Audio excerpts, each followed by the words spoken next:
everybody. This is Kerry Schafer, your host for Tell Me Your Secrets. Today, we're off the page with author Allison Brennan, and I am super excited to have her on board. Allison is the author of over 30 novels. She has 5 kids, 3 cats. She can correct my math here in a minute when I bring her on. 3 cats, a dog, and chickens. And to me, that math is complicated because that's a lot of juggling. I know that all the rest of you know about that too. If you are listening and not watching us live, please know that I will post pictures later, so you're not going to entirely miss out. Without any further ado, I'm going to bring Allison on screen with us right here now. Hey, Allison, how are you this morning? Hi, Kerry. How are things? Good. Yeah. Yeah, I have my 4th cup of coffee, so I'm good. I abandoned mine at home. I have a giant mug. That's my first thing every morning. So, okay, coffee addict. So I have to ask you, not just addict, I am a coffee snob. Like, I grind my own beans. I have my favorite roast. When the power was out for over 24 hours recently, my most important thing was that I could heat the kettle on the wood stove, and I had a hand grinder and could still make my coffee. So what kind of coffee do you drink? And, Well, I was born and raised in the San Francisco Bay Area, and I went to high school at Menlo School, and walking distance was Pete's Coffee. And this was the way back in 1980s, because I graduated from high school in 87, and I had 3rd period free. So everybody that had 3rd period free, we would walk over to Pete's Coffee, which was 4 blocks away, and get our coffee. And that's how I became addicted to it. Oh. And so for the last, actually 22 years, I've had Pete's Coffee delivered to my house, 4 pounds every week. Oh my God, they deliver to your, see, I've never delivered to my house, but then I'm out of town. I don't know that I even get pizza delivery. So I used to live in the country. I just moved to Arizona, but basically 4 pounds a month was enough, except when I had the 2 older girls were still at home. Right. They drank coffee. And so I'd have to get like 5 pounds. We would always run out. So I'd have to go run to the store, and then I'd buy whatever was on sale, whether it was Pete's or Starbucks. And so it was like, I do like the Starbucks Christmas blend. It's the only Starbucks blend I really like. I don't know what they do that's a little different than all their other Starbucks, but didn't not burn it, maybe. Well, I make it myself, so maybe that's the plus. But it just has it's the best flavor. So I always get a couple pounds at Christmas, and then that's my leftover coffee. So if I run out during the month, then I can get that. But with my 2 older girls gone and my 3 younger kids don't drink coffee, so went down to 3 pounds a month.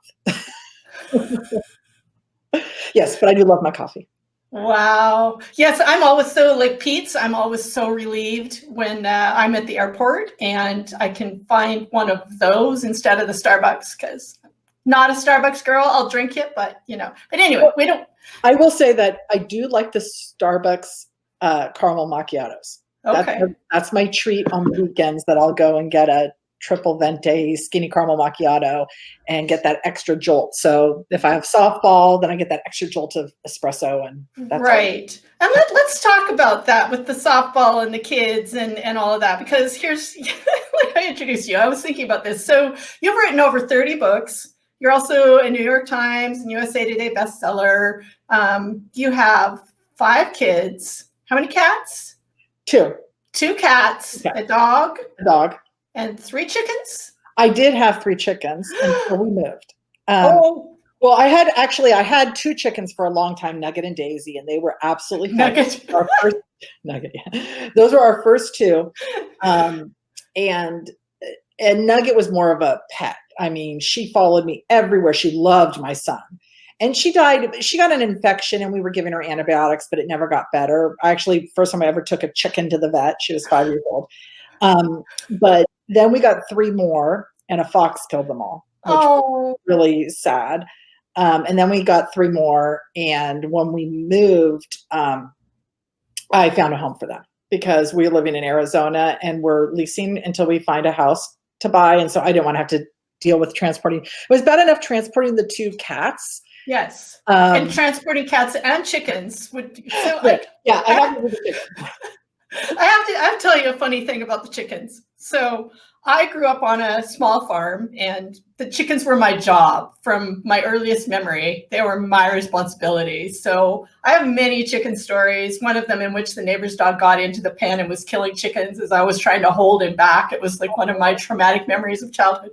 But I still, like years later, I would have these nightmares. Like every time I'd have a major responsibility dream, it would be I'd go home and no one had cared for the chickens and they'd mutated and there were these terrible chicken things happening. So it's like almost every book I write, this is a task for you, those of you who read my books. If you can read the book and tell me where you find the chicken reference that I maybe put in on purpose and maybe just ended up, let me know and I'll give you something, because anyway, it's just hilarious. It always happens. So anyway, enough about chickens. I told you, we both tend to go down rabbit holes. We discussed ahead of time. So 5 kids and writing all those books. I want to know your secret for managing the kids and the writing, because I had 2 blended family. We had 3 living with us for a while, teenagers, and that was and I didn't write that many books with the kids.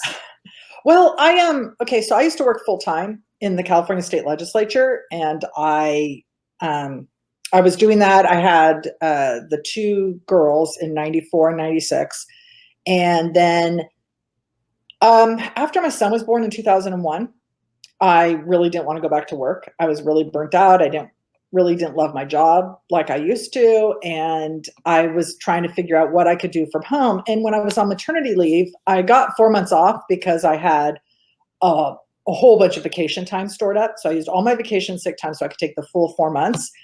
And because I really didn't want to go back. I hear that. I read 77 books while I was on maternity leave, because I can't sleep during the day. If the sun is up, I'm not sleeping. You know, that's just, I can't do it. So, and Luke was a great kid. So he would he was a baby, he slept, and I would hold him in one arm and I'd read in the other arm, because it's like, what else am I going to do? And that reminded me how much I love to write, because I'd always written, but then I got married, I had a career, I had kids. I hear it. And so I didn't really write anymore. It's like, when did I have the time to do that? And then, so there were actually 2 books. I read 77 because the only reason I know that, my mom would loan me books all the time. Oh, you gotta read this. You'll like this book. You'll like this book. And then I would buy books and they'd be on my shelf. And I hadn't realized I wasn't reading as much, because with kids, you're reading kids' books to the kids. And you're not, a lot of that. Yeah. Mm-hmm. Yeah. So I wasn't reading for myself. So every time I finished a book, I put it on a different shelf, so I know if I had to give it back to my mom or not. And so at the end of the maternity leave, I looked at, wow, I read all those books. I can't believe it. And I counted them. And that's how I knew it was 77. But the 2 that really impacted me and made me realize I wanted to write again was Iris Johansson's The Search, and Lisa Gardner's The Third Victim. Okay. Those 2 books, I said, that is exactly what I want to write. Those are the kinds of stories I want to write. Really dark suspense with a happy ending, but still not, happy. I mean, how happy can it be after all those people die in the middle, right? It's exactly. And so I love the stories. And so it was after probably I went back to work, and I was still kind of not quite sure what I was going to do. But I said, finally, after he was about 8 months old, I said, I'm just going to sit down and write a book. I realized I had started hundreds of stories that I never finished. So I just said, I have to finish a book. I just have to get to the end. I don't care how good or bad it is. I just have, because my problem was I would get bored with the story, right, and then go to something else. And you can't, that's not a career. So I did. And I finished a book, and that first book will never, ever be published. It was really bad. But I finished it. And that was the biggest accomplishment. Isn't that an amazing feeling? It's a complete reality shift. It's like, my first book took me 10 years to write, and then I didn't write anymore for, well, that was with kids. And then I did NaNoWriMo 1 year, and I finished a manuscript. It was terrible. And it was okay, but it was done. And that, for me, was the lights came on. It's like, I can do this. I can find a little bit of time here and there every day to write. Well, I mean, what I did is I gave up television. And for me, that was a huge thing because I love TV. I love TV. But also in the middle of that, I had another kid because I have 5. So that was Luke was number 3. And then, so what I did is I was, at first I started writing in the morning because Luke would wake up at 4, want to be fed, and then go back to sleep. So I would write before I had to get everybody else up. But when I got pregnant with Mary, I couldn't get up at 4 anymore. Even though after he stopped waking up, I was still getting up at 4 and using that as my like 2 hours of writing time. And so I figured, I would start at night. That's when I gave up TV. And I wrote every night from 9 to midnight. Wow. Every single night, 6 days a week. The only day I really didn't write was Sunday, was kind of family day, but every single night.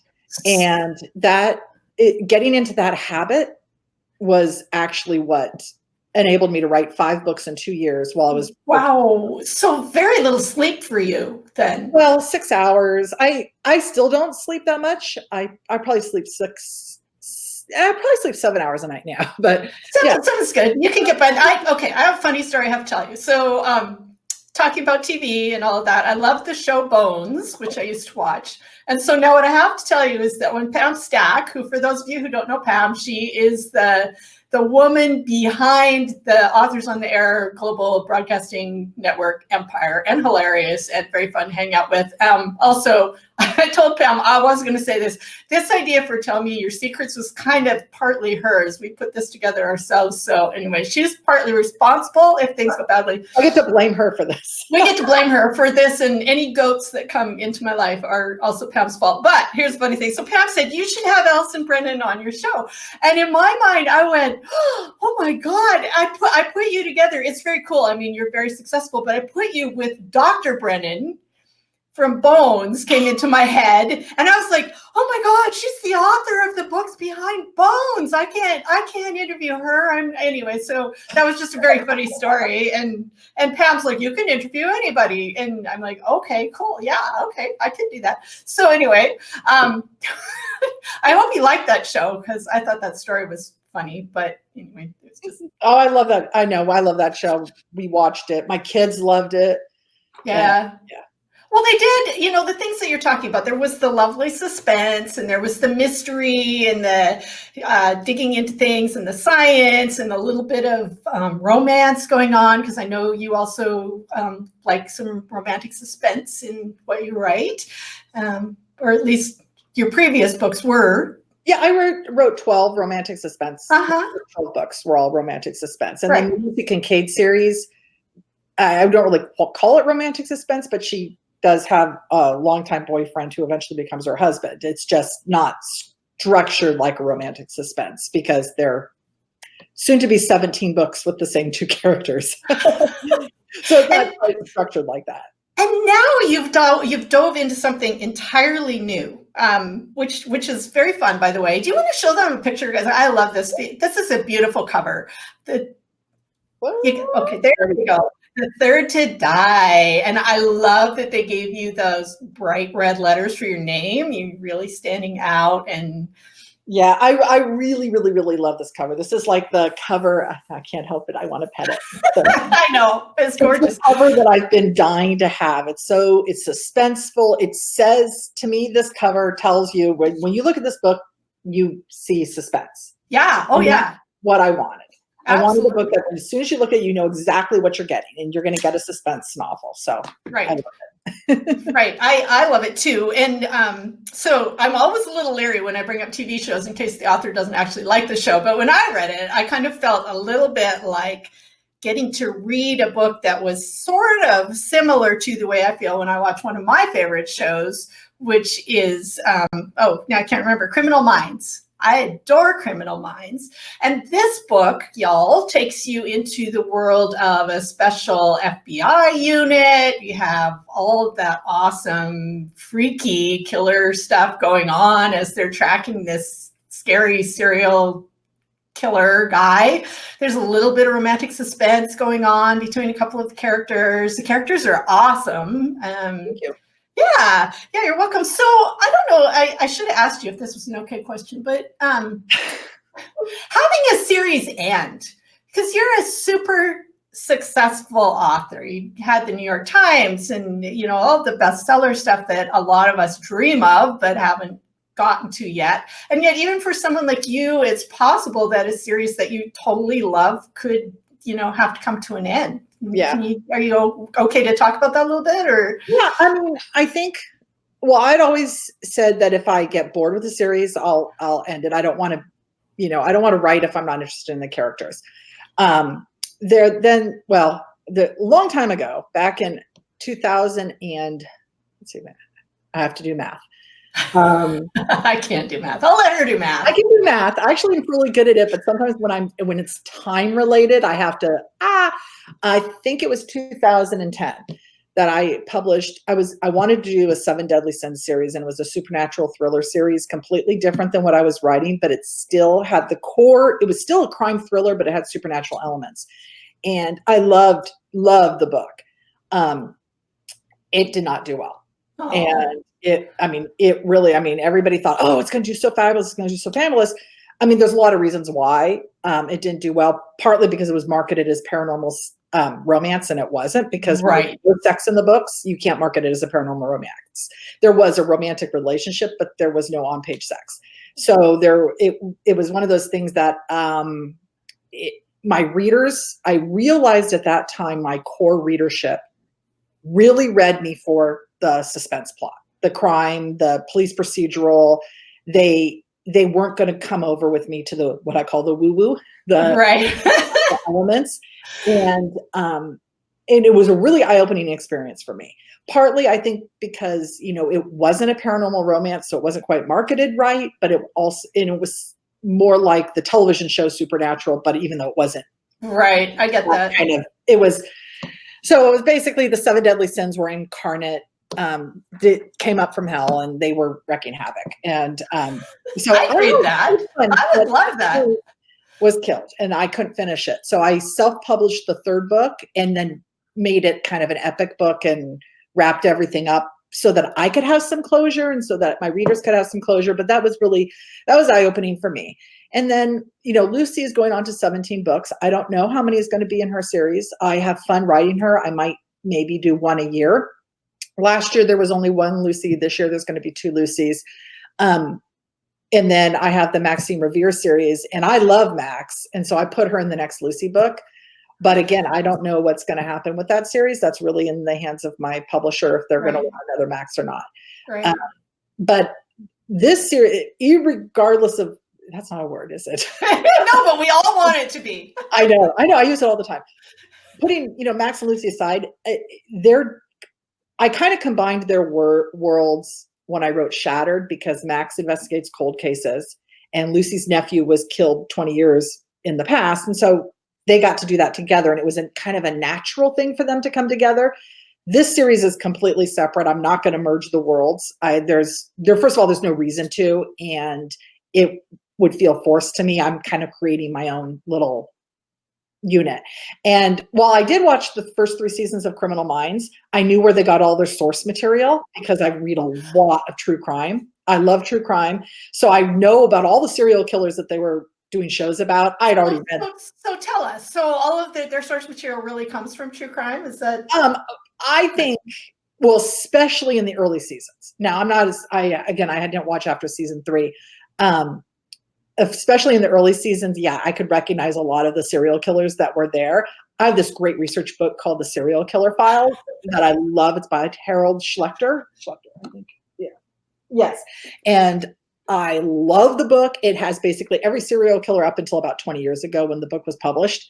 And so I could see those elements. And it was fun, and it was interesting, and they had some interesting characters, but I got kind of tired of always knowing, oh, I know who that is. Yeah, I can see how that would happen. So I want to talk about Writers Police Academy, because I'm fascinated by that. But before we go there, have you always been into crime? I mean, were you the sort of kid that got? I'm like totally straight up girl. I never did anything wrong when I was growing up. I've never been arrested. I don't know if I've even had a speeding ticket. None of those things. But I love reading crime books. It's like, so, you know, I also have to ask. I've always loved crime. Okay, so my mom is a big reader. and she always read mysteries. Right. And she named me after an Ed McBain character. Oh, So, really? yeah. So when she was pregnant, she was reading an Ed McBain book. And if I was a boy, I was going to be Matthew, girl, Allison. And so obviously Allison. So, and my cousin ended up being Matthew. And my mom said, well, I'm glad I'm not having any more kids because that was my boy name. my younger cousin, her brother named his son Matthew. So, and my mom, I think, always felt that my aunt kind of stole the name, but, but that's okay. I'm an only child. So my mom has always read. I've always read. I started with Trixie Belden. Like a lot of crime writers, I think, start with, crime. Trixie Belden. I read Trixie. She was the only one my mother would let me read. I wasn't allowed to read, the Hardy Boys or Nancy Drew, but I could read Trixie and the Bobbsey twins. Yeah, the Bobbsey twins were a little. See, Trixie Belden was outdated for me, but not so outdated that I could enjoy it. I read Nancy Drew. I read the Hardy Boys. I read Agatha Christie when I was about 11 or 12. I started reading Agatha Christie because my mom had them all. Right. I also read a lot of books I probably shouldn't have that were a little bit above me. Like she had Girl, who was one of the first big female crime writers. She had Marcia Muller. She had Harold Robbins. I read those when I probably shouldn't have too. And then, but okay, so I was raised in the 70s and 80s. There were no YA books like there are today, right? Oh yeah. We had Paula Danziger. We had Lois Duncan. We had Joe Nixon Lowry. We had a few that would be considered YA now, but there wasn't and you walk into Barnes and Noble now, and I mean the entire store is YA.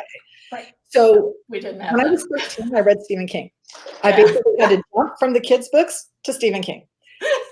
And that's, I think, how I started writing, like the darker crimes. Right, darker stuff. Yeah, yeah. That's really interesting. So, Writers Police Academy. Mm-hmm. I've been, but probably a lot of our listeners have no idea what it is. So, do you want to do the honors and tell them a little bit about, what Writers Police Academy is and why a writer would go there? Well, it's actually now called MurderCon. I just found out. Oh, really? That's the name. And it's going to be in, well, don't quote me on this, but I think it's back in Raleigh. So it was, when I went when it was in Wisconsin. There was spent a couple years in Wisconsin, and I went. Yeah, and what it basically is an opportunity for writers to learn firsthand what every facet of law enforcement does. So we had an undercover detective came in and talked to us. A coroner came in and talked. There's a lot of hands-on thing. We get to go shooting, which is always fun. I love going to the gun range. So we get to go shooting. Some people got to even do the high-speed chases. I didn't get to do that. That would have been fun. We did simulated shooting, like When Do You Shoot, where they have these simulated kinds of things where you have a bad guy coming at you. And then if you wait too long, you find out you're dead. And, and if you shoot too soon, if you be without seeing something, you realize he actually doesn't have a gun. So it's it happens instantaneous. So you really feel like you're in that life or death situation, and you have 3 seconds to make up your mind. You don't have all this time. And so it's really eye-opening. And then I went to a canine demonstration, and I got my little canine doggies. Oh, it's so cute. Yes. And so they raised money. This was Winnebago County. So they raised money for their canine unit by selling these cute little doggies. Because they have to pay for their vet bills and their food themselves. So they raise money, the program. And so, yeah, I think it's a great thing. I've always done a lot of research. So even before I went there, I've already been to the gun range. I did the FBI Citizens Academy.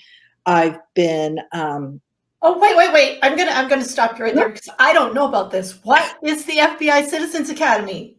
So not every jurisdiction has one, but I was in the Sacramento area. So the Sacramento FBI, which actually goes all the way up to the Oregon border and all the way down through Fresno. It's a huge district, one of the largest FBI jurisdictions in the country. And they put on a Citizens Academy, and you have to apply. You have to go through a background check. And I was invited, I think because I annoyed the public information officer so much by asking so many questions, that he invited me to participate. And Oh, what that wow. was a 9-week course. We went one night a week for 4 hours. It was a nice, long, meaty thing. They would feed us, which was all donated by businesses. They would have different people come and talk. So we had like the assistant U.S. attorney came in one time. We've had every single supervising of a squad, like a supervisor that would come in and talk about what their squad does. So we learned a lot about white collar and cybercrime and obviously violent crime, which was my favorite, even though it's now the smallest. Since 9/11, the violent crime squads used to be the biggest, and they would have multiple squads. Now most offices only have one. Oh, wow. Squad. So that when they reprioritized to put counterterrorism and cybercrime higher than violent crime.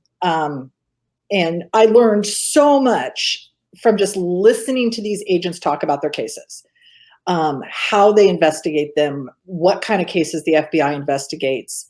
It was fascinating. One of the things I went to was the Yosemite killers. You're in California, right? Yeah. So no, actually, I'm in Washington. Oh, okay. Well, Pacific, when I say Pacific, I always thought California. Okay, Washington. So you probably heard this Yosemite killers. That was Kerry Schafer. And the Sacramento FBI office investigated that. So we got to hear from the agent who was in charge of that investigation and what they did and how they tracked him. And it was, it's just really incredible. So I was very blessed that I was able to do that. But the best thing was they would invite me every year to do FBI SWAT training. Oh my God. I know. I was like, totally. I love talking about it. So every year I would go, I would either be a role player where I would like be a bad guy, a good guy, a victim, a hostage. I could be like anything, whatever they needed. And every year they would invite all of the SWAT teams in Northern California to come in to McClellan Air Force Base, which is where they did all their training, because it's not really an Air Force Base anymore. They still call it McClellan Air Force Base, but it's not. Right. And so there was one time where we had over 300 SWAT officers all in one area. That was a lot of fun. I want to do that.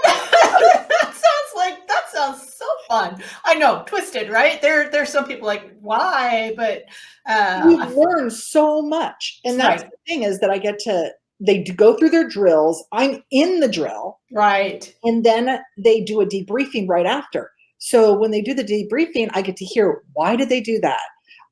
They tell stories. Well, last year we had this situation, which is why I looked here because of da da da da da. So I can incorporate all of that, just absorb it, and then can incorporate it into my own stories. See, this is totally awesome. I loved Writer Police Academy. I was so excited when I got to go. I wanted to be, you get chosen by lottery, kind of like you get to say which things you want to do, and then you might or might not get to do them. I wanted to be part of a kind of a SWAT clearing of a building. They have at Appleton, where I went, they had a whole little village. There was what I call a stop and rob at my house that actually comes from the Viking. It's a gas station. They have a bank. They have a building where there are a lot of fires. They have all this stuff going down. So they actually had people dress up for paintball, and they had a hostage situation, and you could go in and be involved in that. I wanted to do that so bad. I did not get to, but see, now you got to go again. I do. I didn't go the last couple of years because I've been focused on Carrie Ann King books, but I'm getting back into writing Kerry Schafer books because I can't get away from writing I love the mystery stuff. I adore it. I'm like you with that. That's one of my favorite go-to reads. So I need to go back. So MurderCon now. You have to remember August, and I put it on my calendar. I haven't decided if I can make it this year because, like I said, we just moved to Arizona, and I have 2 teenagers at home, and I have one in college, so he'll be home this summer. But then, so I really want to go, and it's fun. It's all writers. It's relatively inexpensive compared to other conferences, so it's worth doing. Right. And it shows you things that are not like you see on TV, which is where most of us get our misinformation. So, Allison, I want to see that book again. So if you want to show us the cover, The Third to Die. So awesome. And when does it come out? Tuesday, 1 week from today. 1 week from today. So So the actual February 4th. February 4th. Okay. Yeah. Like Valentine's. Yeah, for some of us, I know, right? So February 4th, and then there are more of these coming. Did I hear that right? Or yes. So they have they actually bought 4 books in the series. So hopefully they'll publish all 4. I have the second one's already done. I'm waiting for my editor to get back with some notes. I always believe in revisions. I would cry if my editor ever put a book directly into production. Oh, me too. So in fact, sometimes I even put notes in my manuscript, and I'll say note in capital letters, and then I put asterisks so I can search for it later. I'm not sure this is working. Should I kill him? Or I don't know if I really love this character. Should I combine him with a different? I mean, I'll put all these different notes in, and then sometimes I'll go address them myself. And sometimes I'm really kind of torn about things. So I say, well, that's why my editor. Right. And I love editors too. I know people who don't like the editing process. Personally, I love it. It makes the book so much better. It's a collaborative process. There's the stage where I write what I can do, and then the editors or my beta readers, I have some awesome people who read for me, including the Viking, give me feedback, and then I bring that in, and it's a team thing, really, by the time the book finally comes all the way out into production. So, Allison, where can people find you? Just so we know those things. Website, Facebook, whatever. Well, I answer all my emails. So there's a contact form on my website, AllisonBrennan.com. And that's ALLISONBRENNAN, correct?